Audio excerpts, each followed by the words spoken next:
Audio Jungle.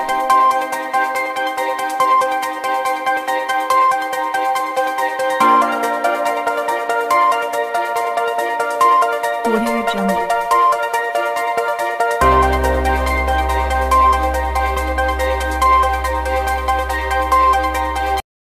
Raipur traffic মলে রাস্তা অবরোধ করেছে।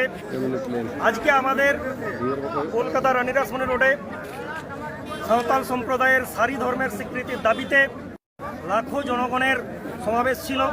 সেই অনুযায়ী বিগত দিনে আমাদের নেতৃত্ব মানুষজনকে নিয়ে যাওয়ার জন্য সরকারি পরিবহন দপ্তর সেই দপ্তরে রিকুইজিশন পাঠায়। এই সব এলাকার বিভিন্ন জনগণের কাছ থেকে কালেকশন করা টাকা আমরা তাদের হাতে তুলে দিই এবং সেই টাকা ওখানে জমা হয় এবং সেই অনুযায়ী আমাদেরকে আশ্বাস দেয় যে এই এলাকায় এত এত বাস আসবে। সেই অনুযায়ী মানুষজন উৎসবের মেজাজে, আমার মা বোনেরা, আমার যুবা ভাইয়েরা, আমার বাবা মায়েরা প্রত্যেকেই উৎসবের মেজাজে কলকাতা যাওয়ার জন্য প্রস্তুত ছিল। গতকালকে যেখানে রিপোর্টিং টাইম ছিল 5টা থেকে 5:30 সন্ধ্যা পর্যন্ত, সেখানে মধ্যরাত্রি হয়ে গেলেও কোনো বাস কিন্তু রায়পুর ব্লকে ঢুকেনি বা খাতড়া সাব ডিভিশন ঢুকেনি। শুধুমাত্র ভোরের বেলায় যেখানে খাতড়া সাব ডিভিশনে 202টা গাড়ি দরকার ছিল, সেখানে একটা 14টা গাড়ি এখানে ঢুকলো।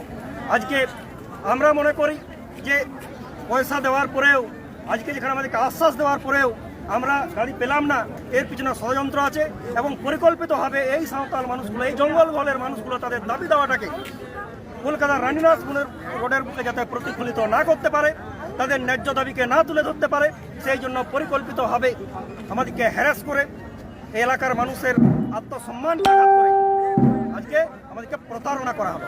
এই ষড়যন্ত্রের পেছনে কারো রয়েছে বলে মনে করছে? আমরা যারা মনে করি যে এই ষড়যন্ত্র, আজকে সাঁওতাল সম্প্রদায়ের মানুষ যদি একতাবদ্ধ হয়ে যদি কলকাতা যায়, তাহলে কারো কারো স্বার্থে হয়তো আঘাত লাগবে। আমরা মনে করি যাদের স্বার্থে আঘাত লাগবে এবং ভবিষ্যতে যাদের অসুবিধা হবে, তারাই আজকে এই ষড়যন্ত্রে লিপ্ত বলে আমরা মনে করি।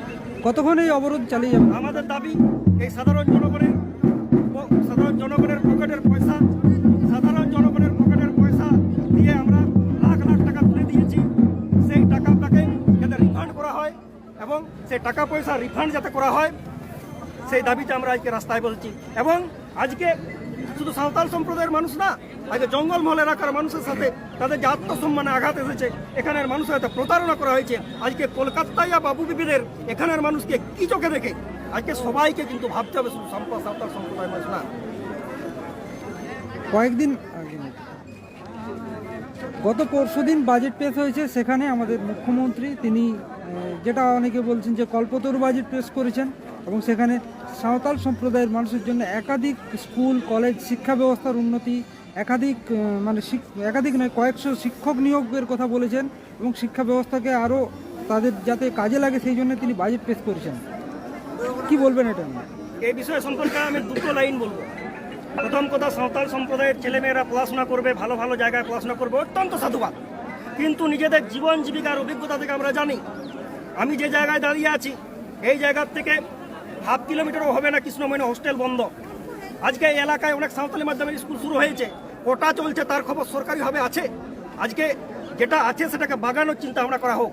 আজকে আদিবাসী মানুষদের জন্য, সাঁওতাল মানুষের জন্য আজকে এত টাকা বাজেট দিয়ে দিলাম, সেই নিরিখে এদের উন্নয়ন হয়ে যাবে।